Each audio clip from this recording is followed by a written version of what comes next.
This is the Blood Red Podcast from the Liverpool Echo. It's the Blood Red Podcast, courtesy of the Liverpool Echo. I'm Guy Clarke. Welcome along.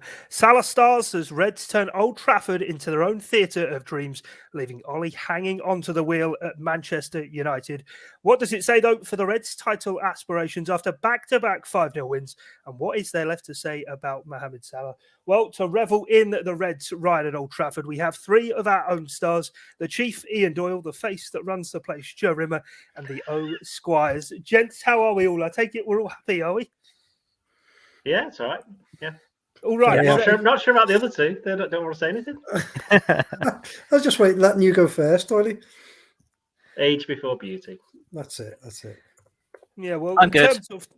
terms of the result there at Old Trafford, I was going to say I thought we'd have a bit more of a buoyant, yes, brilliant. I mean, Doyle, looking back on that, I think it's fair to say a generational win at Old Trafford. So often we see Liverpool go there, and it can be quite cagey games, but certainly wasn't the case yesterday. Well, yeah, things are looking very bright here, by the way. I mean, it's unbelievably bright. Can you go to somebody else while I go and sort this out, please? Yeah, all right, that's absolutely fine. Theo, what did you make of events at Old Trafford then? It was just a really surreal, mad game. Like, Liverpool didn't even need to be anywhere near their best. And before they knew it, they were like 4-0 up, absolutely destroying Manchester United. All the talk in the week would have been how United aren't very good in midfield and you just need to press them and play your Liverpool game, and that they should be able to win it on paper. But then we know what Liverpool United games are like. We always talk that down, and it's that fear that United will step up in this sort of game and they'll be able to get Ole Gunnar Solskjaer a few more weeks in the job and ease the pressure, ease the fears. And they just didn't. They were just awful. They were just a mess that didn't really play as a team. They weren't putting any effort in, and they're defending so many mistakes, like Maguire and Luke Shaw. God knows what they were doing up against Mohamed Salah.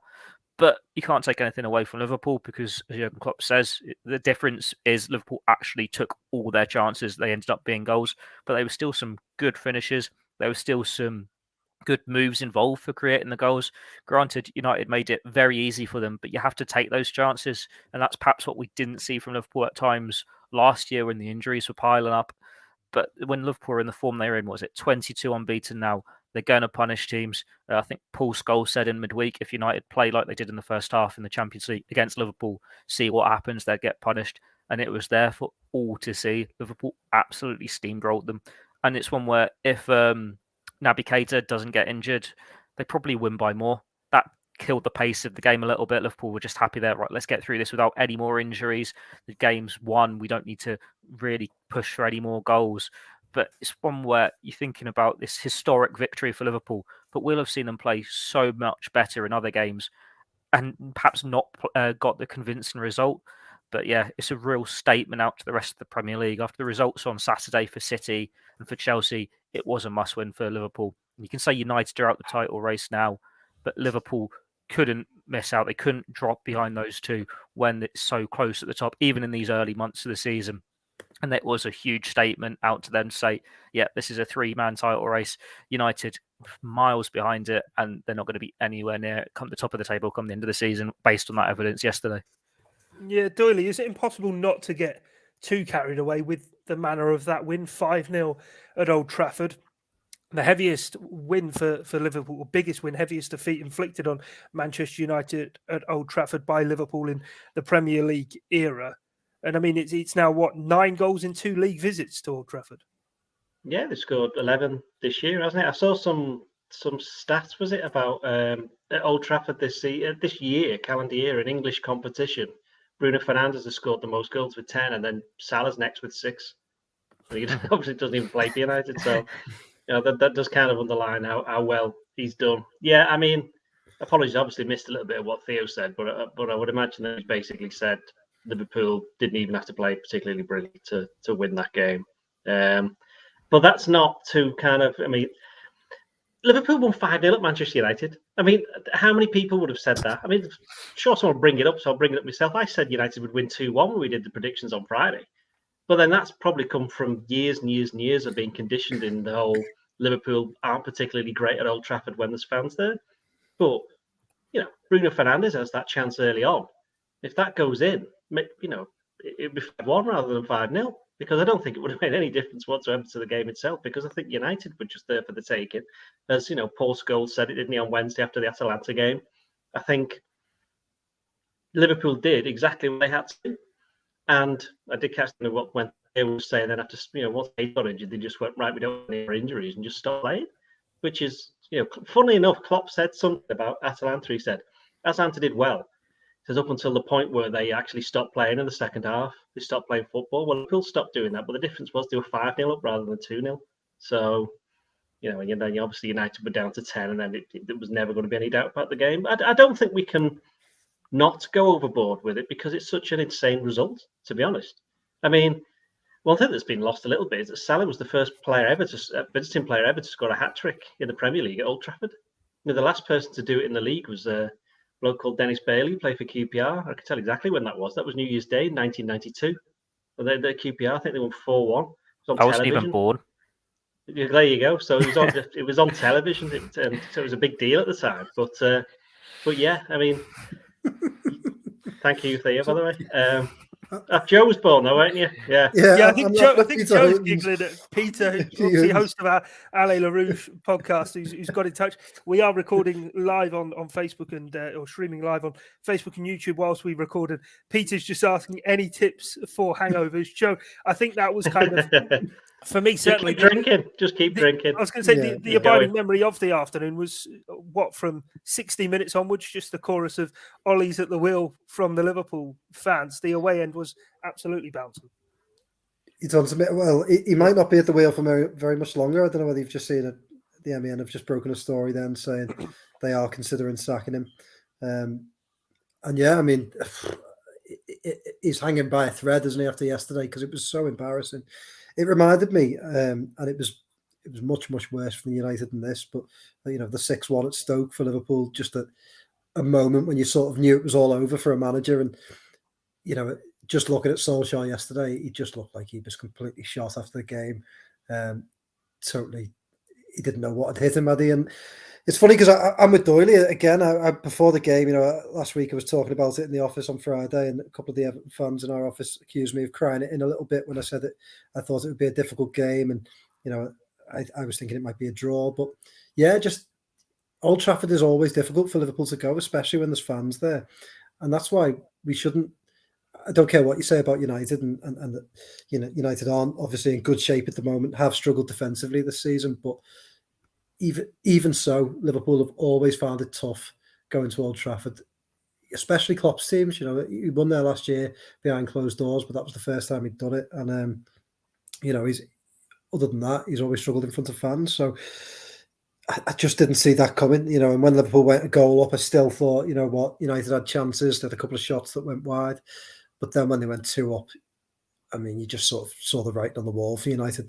They look shot. They're defensively. I've never seen it. I mean, Liverpool had their defensive troubles, didn't they? You think back to 2018, 2017. We saw some bad defensive displays from Liverpool. But the first goal yesterday, where did all the United players go? Everyone just disappears. I've never seen players that didn't seem to want to run, track back, bust the guts to even pull a Liverpool player off. They just let Liverpool carve them open. And I thought it was a farce from United from start to finish, but Liverpool was so cruel, dead-eyed, weren't they, in front of goal? They just took every chance. Salah was just operating at the absolute peak of his powers and just put on a clinic, and it was just wonderful to watch, wasn't it? It just filled your soul with joy. So yeah. I think it was Dan Kay once famously said, well, famous in my eyes, he said that United are like a vampire. You have to drive a stake through their heart until they're totally dead. And sometimes I feel like that. They do keep coming back. And yesterday, Liverpool completely and utterly killed them dead. It was great to see. Ian, was your soul filled with joy? I imagine it takes quite a lot. I haven't got a soul, you know this. Yeah, exactly. That's what I thought. Theo, let's talk about the main man. I've been called a soul, but there was bits at the front of that. Yeah, bits before it, yeah. Theo, let's talk about the main man, Mohamed Salah, then, because, I mean, week after week this season, we've tried to find adjectives and superlatives to describe him. How'd you go about it after that showing? For the first couple of months of the season, he's the best player in the world on current form. Can we take away the on current form now? I think Mohamed Salah is the best player in the world. You don't need to do the on current form. Like Cristiano Ronaldo and Lionel Messi, they've got that bit older and they've been hanging on to that tag for a couple of seasons now when you had Kylian Mbappe coming along, when you had Erling Haaland coming along. But Mohamed Salah has just taken that mantle all for his own now. Like if Liverpool can keep this up and they're winning a Premier League or a Champions League at the end of the season, there'll be no doubts about it.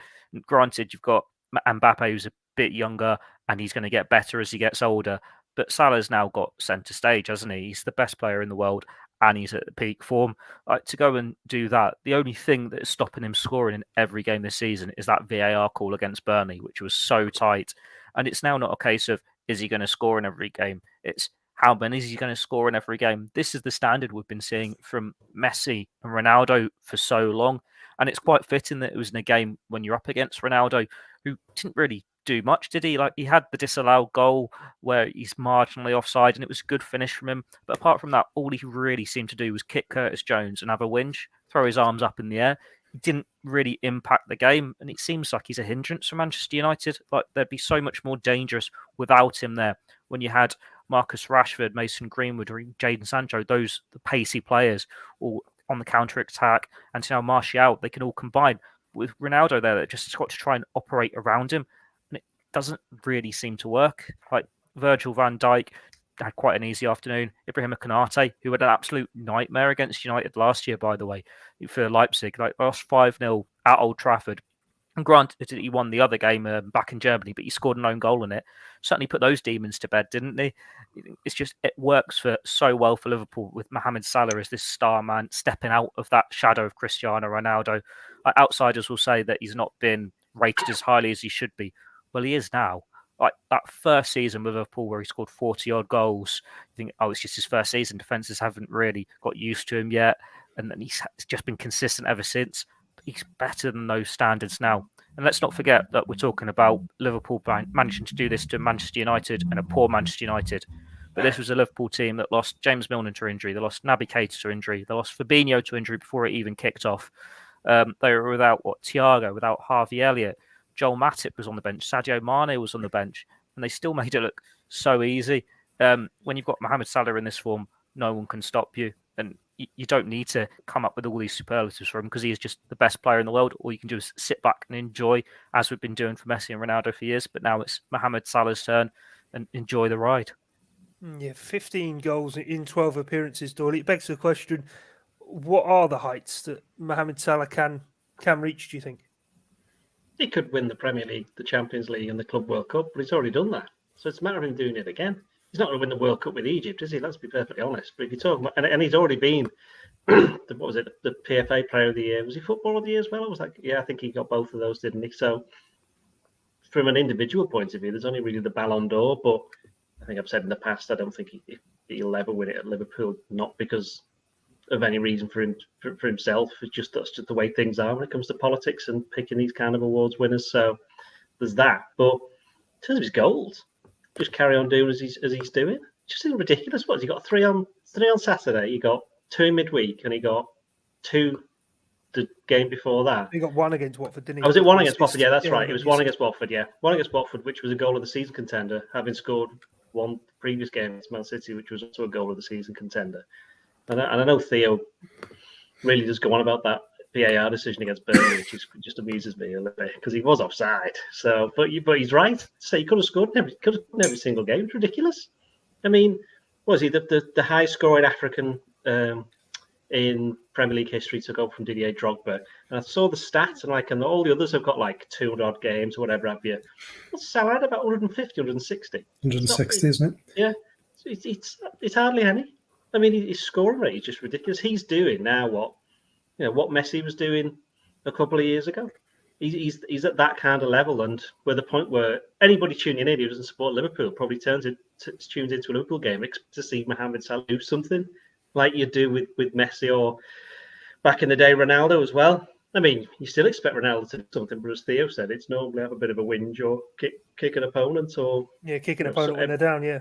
Or every now and again he'll score a winner. But United, I mean, by the time we finished this podcast, Solskjaer could easily been sacked, and that's quite clearly not good news for Liverpool because they'll have killed off another manager, because they did Mourinho, didn't they, 3 years ago after the 3-1 at Anfield, and United kind of recovered a little bit after that. So, I don't know, maybe Liverpool should have just won 1-0 and not embarrassed them too much. Yeah, but that did, after seeing off Mourinho, that brought in Ole Gunnar Solskjaer. So maybe seeing off him, Steve Bruce, who knows? We'll have to wait Sam and see. Allardyce isn't doing anything, is he? So No. he could be one. I mean, we're not going to turn this into a Manchester United podcast. I think everybody else has been concentrating too much on United's failures, and we could be here all day talking about them.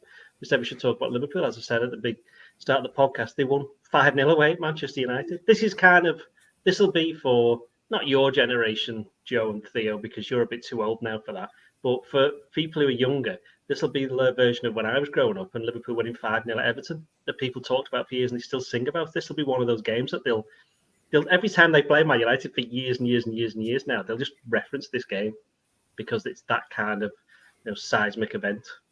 It's like, it's different to winning a trophy because ultimately it's nothing, there's nothing tangible there, but it is like one of the most, if not the most memorable moments that Liverpool have had under Klopp.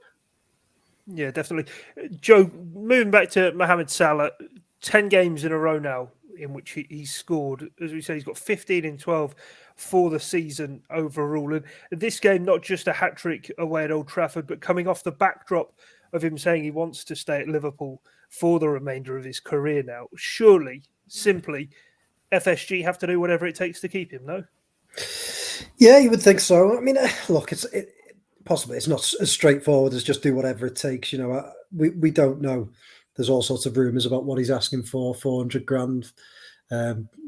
Seems to be around the figure that is now being reported. And Liverpool have to be careful, don't they? Because they don't want to completely smash their wage structure to pieces. And I kind of get that. And you don't, look, let's face it, you don't want to become a United, do you? And just give out contracts to players left, right and centre and look at the state they've got themselves in. So I can kind of understand why Liverpool don't want to do that. But right now, I just, the thought of him leaving Liverpool just makes my skin turn cold. It's really, really, it's just not worth thinking about. He's just operating on the. I mean, what more can I say about him? Really, I'm struggling to find anything else constructive to say because he's just that good. He just breaks records in every game and does something else in every game that he just leaves you thinking, wow. So I thought, I'm sure like any Liverpoolian, watching Match of the Day a few times, and I thought they made a good point. It's just the desire to score goals, and that his opening goal, Salah's, he has that shot, doesn't he? And it's deflected back, and it goes out wide, and it's just the way he bombs into the box and gets to the near post before anyone else to side foot that in. It's just that nature, that desire to score goals that only the best players have. So he's incredible, and Liverpool really need to get that contract done. And just think, if Liverpool were to come out and announce that Salah signed a new contract in the next couple of weeks, it would cap off what has just been an incredible week for Liverpool. Because, I mean, just going back to the Atletico game, what a win that was. Just an incredible win, at the champions of Spain, a really, really good team, which I think, Liverpool have been a little bit unlucky in the sense that some of their big wins this season get sort of overlooked. But that win at Atletico, a lot of people were talking about Liverpool dropping the 2-goal lead, but it was just the champions of Spain. They're a really, really good team, and to go away and do that was hugely impressive. And to go away and do what they did to Man United, albeit a United side that looks a shambles, was just absolutely brilliant. Only the best teams do it. So, yeah, if they could announce that Salah contract, it would be the very nice cherry on the top of that cake. But I think we'll probably be waiting a little bit longer yet. Yeah, to underline that point, Joe McStoyley, I'll come back to you on this. And looking over the last week, the significance of these results. Of course, a couple of years ago, Liverpool demolished all in front of them to win the Premier League. But the first game in which they didn't win that season was away at Old Trafford. The first loss was away at Watford. Last two games have now been back-to-back 5-0 wins on both of those grounds.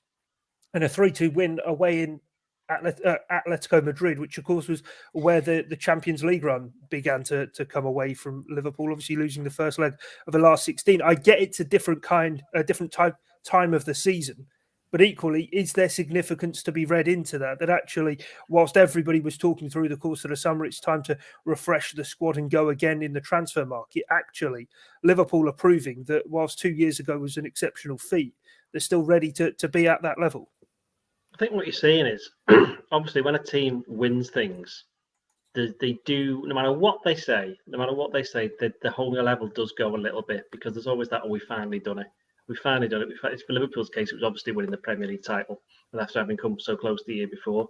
But what happened to them last season, it certainly didn't help them. But what it has done, it's kind of made them more hungry again to win trophies, because they've now seen what it's like on the other side.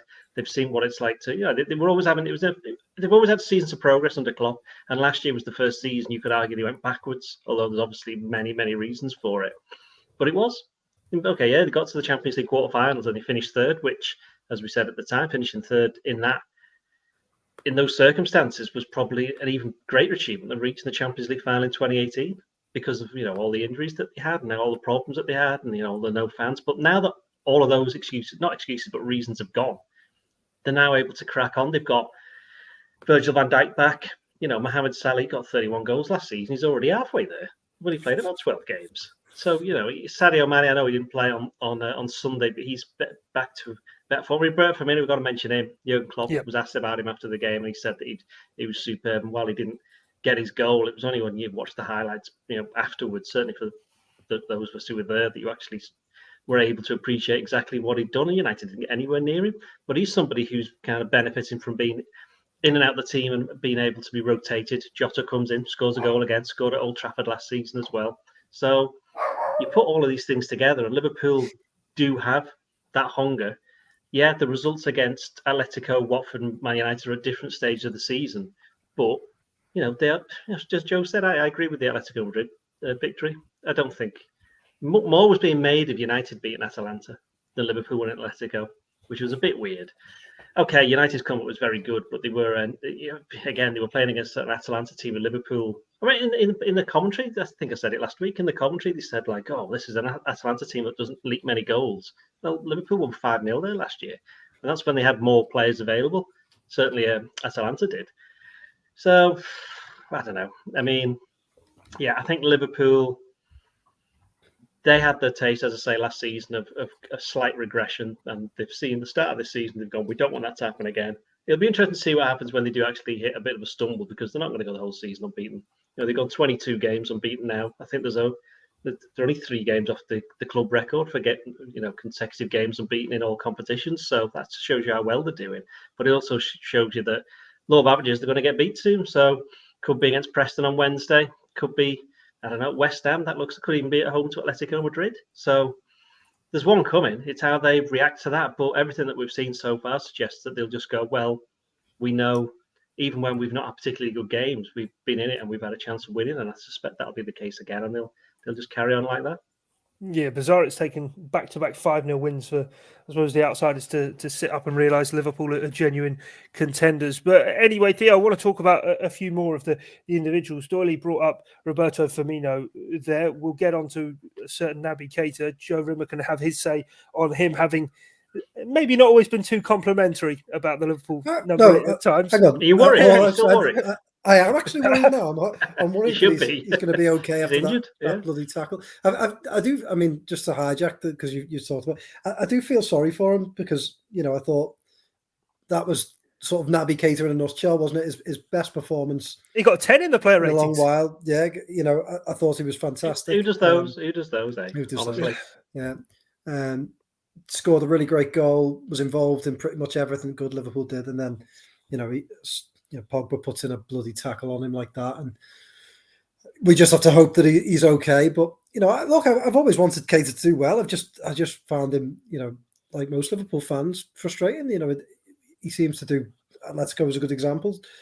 Do something great, and then do something not so great. So, I think his whole career has been like that so far. But do you know what? Last month or so, I think there's some good things to build on. And I don't think that is a swear word. Also, Guy, bloody is not a swear word. I don't think so. So I think I get away with that one. I think we normally clap down on that one, but anyway, we'll have to wait until our Qatari listenership can listen into this pod and let us know if they were still able to hear it. But Theo, let's talk about another man then, making just his second Premier League start. There's a lot of chat about him in the chat box. Ibrahima Konate alongside Virgil van Dijk. What did you make of him? He had a really solid game. Not that it was a particularly difficult afternoon for him, but when you're thinking you've been put in for only your second Premier League game, it's against Manchester United at Old Trafford against Cristiano Ronaldo. You'd have thought it'd be a bit more difficult than that. Not everything he tried came off, but you could see him growing into the game. You could see what he's about. He's got that pace. He's got that power. He's good on the ball. He was trying those diagonals that we'll see Trent or Van Dijk pull off, and not every one of them stayed in play or reached their man, but it was still good to see him trying it and finding his feet.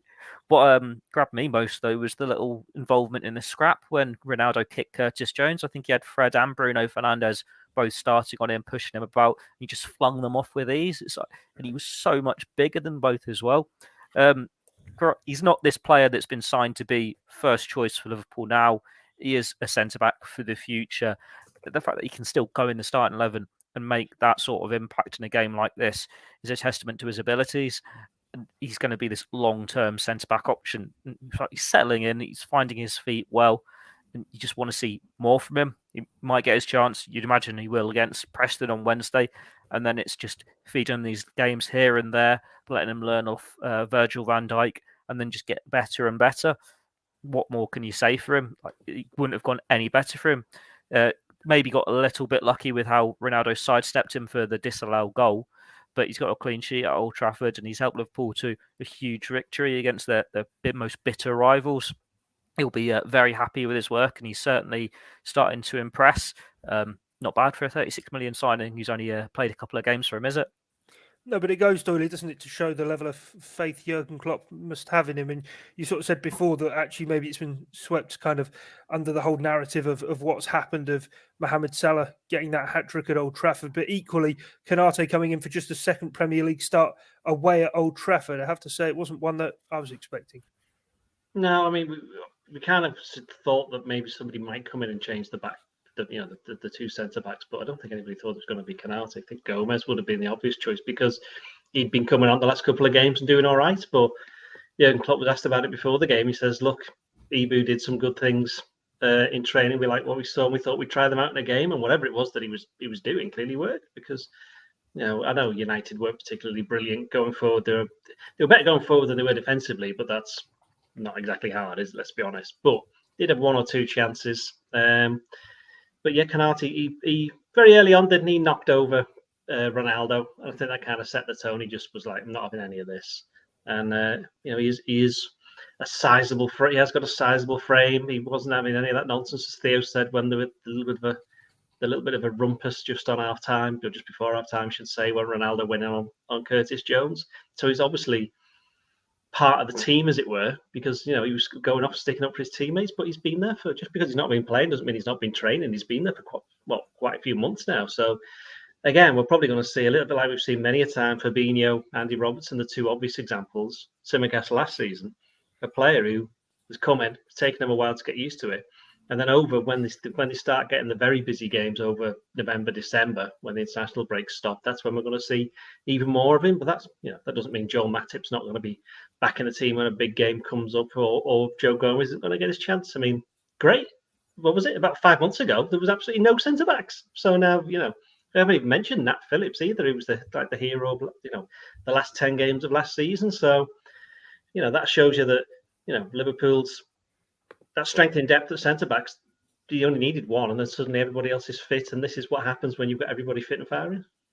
Is it the kind of moment, I suppose, Joe, that he's had to wait for, Ibrahima Konate, whether it be an injury or just an opportunity to get in? Because I don't think any of us, after seeing Liverpool paying £36 million for a centre-back, were going to doubt his quality. Yeah, that's it. Like Doyley's just said, all those players, Robertson, Fabinho, had to wait their turn. Liverpool paid almost 40 million for Fabinho, but made him wait, made him get used to the style of play, made him train. And, Klopp's never made any secret of the fact that he puts a huge emphasis on training, on working your way into the team and getting used to Liverpool's style. And they've done that with Konate. And I thought, again, we've talked a lot on this podcast so far about, Liverpool getting overlooked because of talk around about United. But again, yesterday, all the talk was about Solskjaer and tactics and what he got wrong, and United players not being sure of their positions and this, that, and the other. But Liverpool are just the opposite, aren't they? And that's because Jurgen Klopp there, I thought, pulled off a bit of a masterstroke yesterday, putting in Konate for a game of that magnitude. But obviously it worked at his presence and his pace. And Liverpool have had struggles at Old Trafford in the past, so it seemed to be a clever move. And then Jota. Obviously, Jota had a good game at Old Trafford last season, but I don't think any of us expected him to be included in the lineup for yesterday, with Mane's form being what it is. And, he brought him in. Look, he scored and was heavily involved in what was a really great performance. So, I thought Klopp made some brave calls, and they were without Fabinho already. So to make those two changes, I thought was brave, but it shows that the emphasis Liverpool put on what goes on in the training ground. And, perhaps United needs to take a leaf out of Liverpool's book, because I think that's what shapes Liverpool's play. That's what shapes Liverpool's team selection. And it obviously pays off. So, yeah, back to Konate. I thought he was really impressive, really pleased with him. And obviously that little bit of time outside the team does him well. Be interesting to see where he goes next, whether he plays again against Preston or whether he brings him back out. But obviously Klopp's got a bit of a good dilemma on his hands, hasn't he? Because Matip has had a phenomenal season so far. Konate looked very good. There's Gomez, who I think is impressed in the games that he's come in. And then, like Doyle said, we got Nat Phillips as well in reserve. So Liverpool have got plenty of options. So it's a good position to be in. Yeah, final word on the Manchester United game then. I suppose just highlighting that Liverpool are everything Manchester United aren't. They're a pressing machine more than some of their parts, and obviously have a system that highlights their key man as opposed to the key man bringing the rest of it all crumbling down. But before we do move on to the Preston game, Theo, and I suppose having spoke so highly about all the good things for Liverpool at Old Trafford, one bad thing, James Milner going off through injury in the first half, and Naby Keita also forced off on a stretcher after that horrendous challenge from Paul Pogba. Is there now a question mark over the midfield and which bodies Jurgen Klopp has available? Of course, Diogo and Fabinho also not involved. Yeah, it's a bit too early to say how long Milner's going to be out for, or even Fabinho, Naby Keita, but it is getting to that point now where you worry about the number of bodies they've got left in that midfield. Like Jordan Henderson, Oxlade-Chamberlain and Curtis Jones, now the only fit ones going for the senior options. You think, well, Curtis Jones has had this issue since the international break where he picked up an injury there. We all know about Oxlade-Chamberlain and Henderson's injury records. And the fact that Jurgen Klopp really won't be able to rotate them that much if you're going to lose Keita for a couple of months. I think we're expecting Thiago to be out until around the international break. Elliott's going to be out until the new year sometime. So that is, the numbers are depleted, and it will be one where critics of FSG for not signing a replacement for Gini Wijnaldum will come back out the woodwork and be saying, "We told you we should have got a midfielder." But Liverpool did have a number of options. And while it might not be great news to see Keita sidelined or Fabinho if it's a serious knock, it's an opportunity for other players. Like we saw Curtis Jones grab his opportunity when Elliott got his injury, and he's done well when he's played this season. It's a chance for Oxlade-Chamberlain. It was only earlier in the week, last week, when he was being linked with a move away. He wants to go and search for first-team football. Well, now he could be first choice for a couple of weeks for the first time pretty much for 2 years. He can really stake his claims like, I'm still here. I'm still part of this football club. I can still do a good job. And then it's, well, what does Jurgen Klopp do if he does lose another body to injury and you have your options depleted further? I've done a piece that's gone on this morning. It's like, well, there are a few options there. Tyler Morton did so well against Norwich City in the Cup. You'd imagine he's going to get a chance against Preston and can stake his claim again. Then you've got a potential formation change. They've got the centre-backs there. Does Klopp go for a 3 at the back so he only has to play 2 central midfielders, or does he do 4-2-3-1 and just unleash the full front 4? Joel Matip's actually played in midfield during his time in Germany. You've got Firmino and Minamino could technically do it. There are options there. They're just not ideal. But hopefully it's not going to be a situation like the centre-backs last year where they really are down to the bare bones, having to play people out of position, resort to the kids. But having had that experience last year, it's hard not to feel a little anxious when you see so many bodies picking up these injuries at this time. Yeah, Doyle, I was going to ask you if the Preston game actually has come at the right time in terms of Jurgen Klopp maybe needing to experiment with who he can put in that midfield. But Theo's given us a comprehensive breakdown of what may be available to Jurgen Klopp. What do you think is their options? Obviously, last season we did see Liverpool kind of have to experiment with the likes of Henderson and Fabinho playing in defence, but equally, who in the squad can fill in that midfield? It is such a functional job that Jurgen Klopp needs players to do it. Is to keep Takumi Minamino maybe a man who can fit into that midfield? Well, they've still got the same numbers as last season because Elliott's basically replaced Wijnaldum. So there shouldn't be any kind of difference there. There were games, I think, I'm thinking of Brighton away last season where they didn't have many available because Fabinho, I think, was in defence and Curtis Jones ended up playing right back in that game, I think. Trent was injured and then Nico Williams got injured. There was all sorts going in that game. But Minamino played in centre midfield in that game, or one of the three. And that was probably best not doing that again.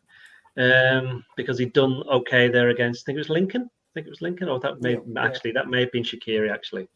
Don't think of it. So, yeah, okay, to be fair, they have lost an option, Shaqiri. So they are one down. But he barely played last season anyway, so... Where's the Shaqiri replacement? Well, yeah. Where's Shaqiri when he go? That's what I want to know. But that, as we've seen, they're quite happy to give other players an opportunity. Tyler Morton, I know we'll come on to the Preston game in a bit. From what I've seen quite a bit of him. He's probably not a defensive midfielder, so if anybody's thinking he's going to come in and replace one of those for any kind of long term, I don't think so.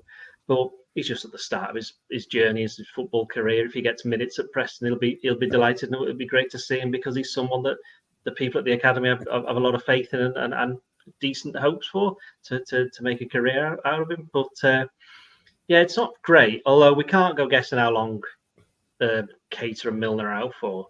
I mean, Milner looks like a muscle problem, doesn't it? Just from what he was saying. I mean, that could be 2-3 weeks, but with two weeks being the international break, that might favour him. Keita, they're probably just hoping. We're going to find out tomorrow anyway at the press conference with Pep Linders. But Keita, they're hoping it's not. They're hoping it's not a break for a start. I would be surprised if it was. But it could be. What was it? Ankle ligament damage. He kind of got caught on the shin, didn't he? So it could be anywhere. It could even have jarred his knee. Although again, that.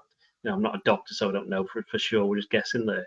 And Fabinho, from what we got told on Sunday, it's a very minor complaint.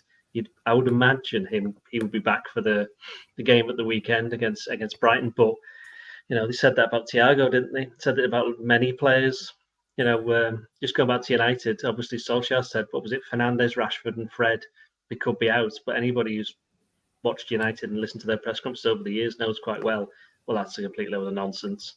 Whereas with Liverpool, it seems to be the way now, where they say, he's only going to be out for a week, testing him, see you again next year kind of thing. So, we can't really guess too much into that. But you've still got Henderson, Jones, and Oxlade-Chamberlain. So you've got two England internationals and England under 21 international. These are good players. I wouldn't have any problem with those three playing. The only problem is, as you said before, is the amount of games.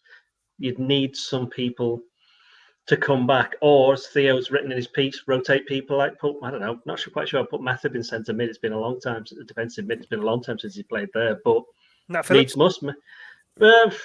Not really. No, I was taking them. I was. But no, the thing about that though is that there are football if Van Dijk, okay, I'm not saying he'd do it, but if Van Dijk went into defensive midfield, you'd be like sound. He'd be great. Probably be dead good at it. But you don't really want him there, and then you're getting into the reverse Fabinho thing of him playing centre back last year. So, they could play 4-2-3-1, as Theo mentioned as well. So, there's many other ways. But again, this is far down the road. This is worst case scenario. We just, every team has a moment in the season where players are out. It's how you deal with it. And Liverpool have shown last year that in the end, they can deal with injuries, especially when, they got 31 of the same position out. So, they can get it sorted. It was an interesting one when you look at Klopp's comments about when Trent played midfield for England, because obviously Trent's another option who could play there. And we thought, it's an issue with him playing midfield. Why would you put the best right back in the world in midfield? But he didn't really have an issue with it if he'd been played as the number 6. He didn't want to see him as more that advanced midfielder. He would have been completely fine with him as a number 6. So that is an alternative there. But then that's not something you really would have expected Trent to be all this time that people do campaign for him to be further forward.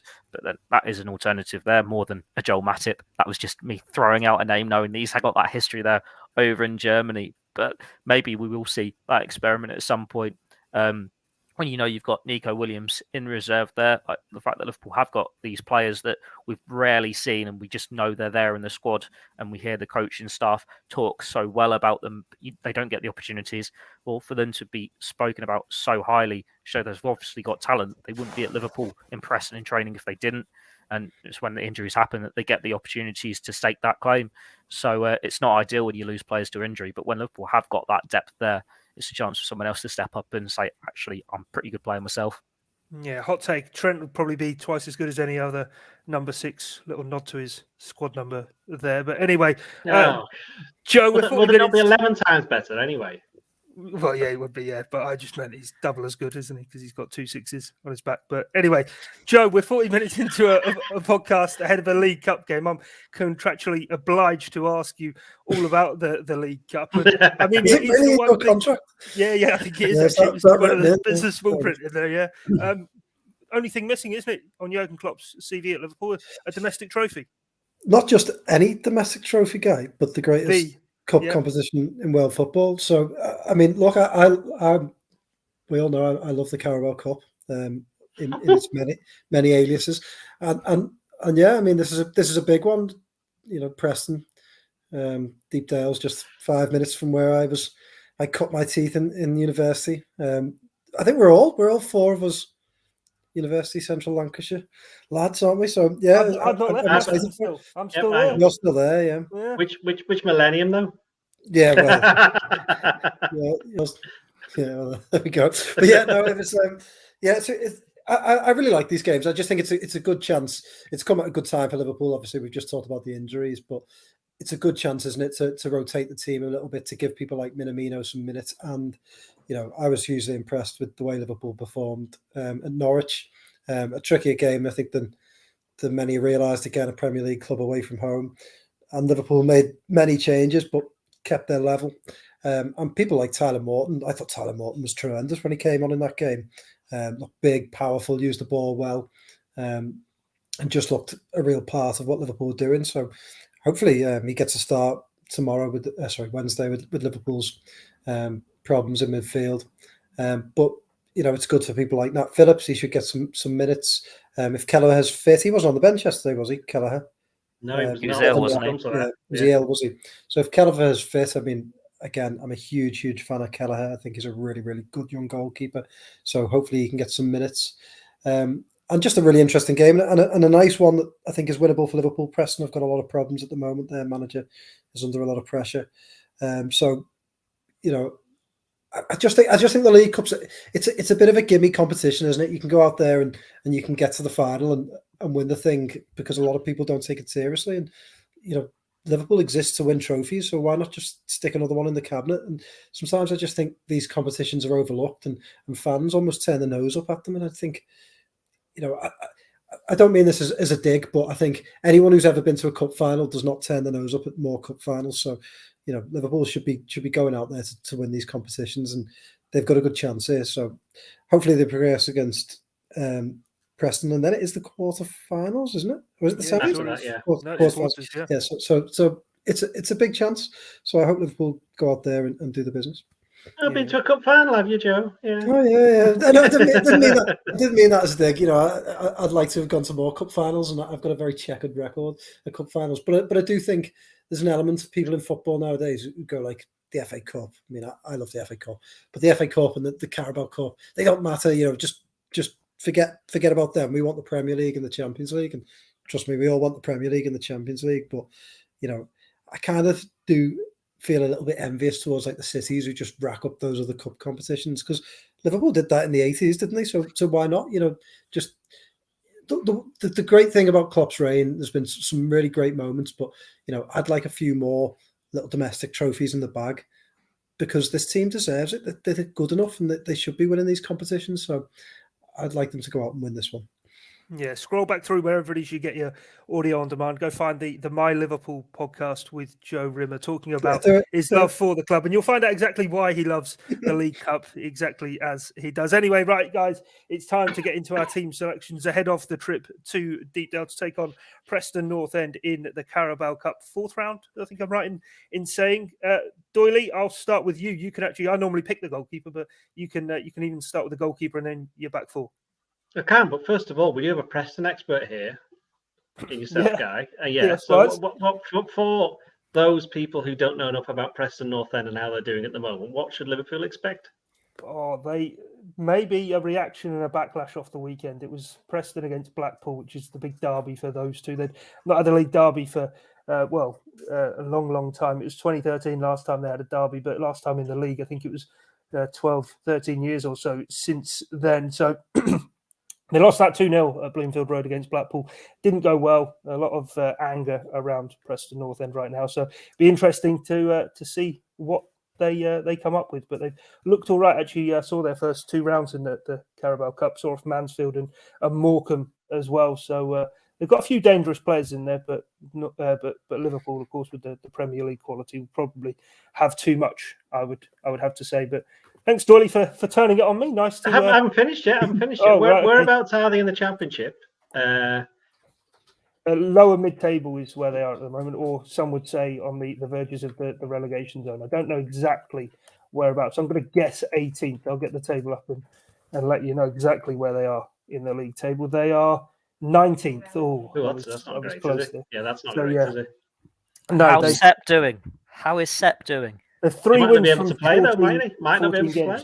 Yeah, well, obviously North End have asked if Sepp van den Berg is available. He's been playing wing back for them in a back 5 and started the season quite well. Got a goal actually in the earlier round at Morecambe, as well as a league goal against Swansea. And there is a lot of love at Deepdale for Sepp van den Berg, albeit he's probably not playing quite as Liverpool would have envisaged as a centre half. But he's a marauding right wing back, and he's playing quite well. Kelleher. In goal, back 4.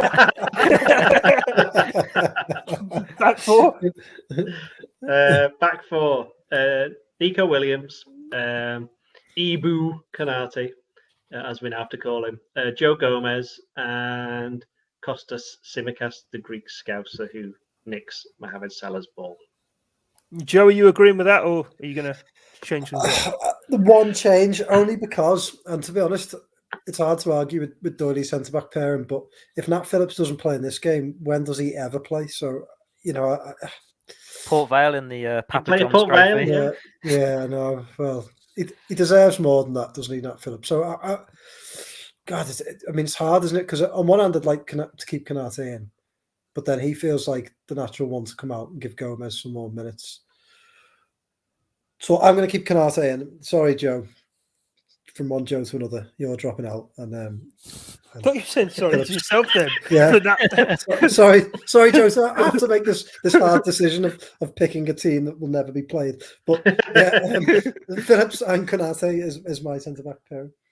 Right. I think the new Football Manager's drop. I'd love to see you on that, trying to pick your team and decide who's getting dropped for that. Anyway, right, Theo, you're back 4. Same as Doyley's. It's harsh to Nat Phillips, but the fact that he didn't play against Norwich means he's probably not going to come in this one. And while he's got his new long-term contract, we know he's not a long-term Liverpool player. It'd be in his interest to move on and play football, whereas Konate is part of the future, Joe Gomez is part of the future. So that's the partnership there. The only thing he could do is if he wanted to put Gomez at right back and then give the centre-back the option there, but you'd probably rather see Nico Williams play at right back, and Tsimikas deserves his opportunities. Had a good season when he's played. What Doyley said, it's the back 4 that makes sense, doesn't it? No, okay, Joe, what about the midfield? So it's Adam Morton, because we just talked him up quite a lot. Alex Oxlade-Chamberlain. Third one's tough because I think it's trying to find balance, isn't it? And I was going to suggest, I think Minamino will probably play in the front 3, and you don't really want to put Henderson in there because he's played a lot of football. It's going to have to be Curtis Jones. I don't want to go too young, albeit Curtis Jones is a young player, but he's a senior player. So Morton, Jones, and Alex Oxlade-Chamberlain. Did you go along with that, Doyley? Yep. Yeah, you do. Wow, I didn't expect that. Theo? Yep. Right, happy days, Theo. Front three. Divock, Taki Minamino, and Cade Gordon. No Sadio Mane. Started on the bench at the weekend, no? He'll be on the bench again, maybe. I don't really need him against Preston, do you? You've just been telling us how bad they're playing. Oh, wow. Okay. Joe. He wants there to be some good players there, so the crowd have someone to watch, basically. Well, Preston have players to please everyone. Come on. Anyway, Joe. I agree with Theo. I just don't think you need to risk any more players. I think that's enough to get through. And if you've got good players on the bench, that's the front three that started at Norwich, isn't it? I'm sure. And they played well. So, yeah. You're allowed 5 subs as well, aren't you? So if it goes to pot, you can bring on everyone. Yeah. Okay. And Doyle, are you going to agree with that one as well? Well, the problem is, Cade Gordon hasn't played the last couple of games at the under-23 level, under-18. He didn't play in the when they got beat by Atletico Madrid, and he didn't in the Youth Cup. The Youth League, UEFA Youth League. And he didn't play in another game that I can't remember off the top of my head. Basically, there was 2 games where he's not been playing recently. And they're playing tonight against Blackburn. So obviously Blackburn at Leyland, so the under-23. So we'll know a lot more, because obviously if Conor Bradley played against Norwich, you'd imagine he's going to be on the bench for the first team at the very least. So he probably won't be involved. Tyler won't be involved. Cade Gordon, if he plays against Blackburn, you think he's not going to be involved. But even if he doesn't play, there needs to be some kind of explanation why isn't he there, because the word I got is that Liverpool have just been managing his minutes, trying to be careful with him, but maybe he has got a slight problem. We've got to bear in mind, he's only just turned 17, so it's not a big deal in that sense. He's got a long way to go, but if he doesn't play, I probably actually do think that Mane will play. So, although I'll tell you what, I'll guarantee this. I bet you Salah's going. He can have a game. Salah will definitely be asking to play, because he played against Arsenal last year when they drew 0-0 because he wanted to get a goal, and that didn't go quite so well. No, well, in terms of goals, then what's the score going to be? You can start, Doyle, then Joe, and then Theo. Bearing in mind, you've massively talked up Preston as one of the best teams in the Championship. If you turn the table upside down, I think they will give their fans something to cheer about by getting a goal, but Liverpool will win 3-1. 3-1. I think 3-1's. I would go along with 3-1. Yeah. I think Liverpool will take the lead. I think Preston will sneak one at some stage. My better half's a Preston fan. She sat next to me. She just said that's kind. Should take that. So, Theo, what about yourself? Oh, I'll be unkind then and say 3-0. Liverpool always score 3 away from 10-0 says home. Theo. Just putting the boot in. The old Bolton rivalry's coming through there a little bit. Well, Bolton and Preston not like each other? Did he care? Depends what area you're from, doesn't it? Yeah, also, there was a the northwest playoff final in 2001, 20 years ago, went Bolton's way and not Preston. So I think that says enough. But anyway, we're not here to talk about Preston North End history. That is it from us here on this edition of the Blood. Can we talk about Preston North End's history, please? We can.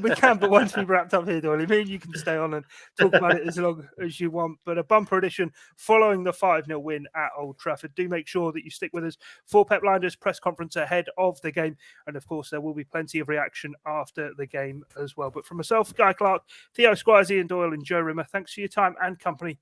It's bye for now.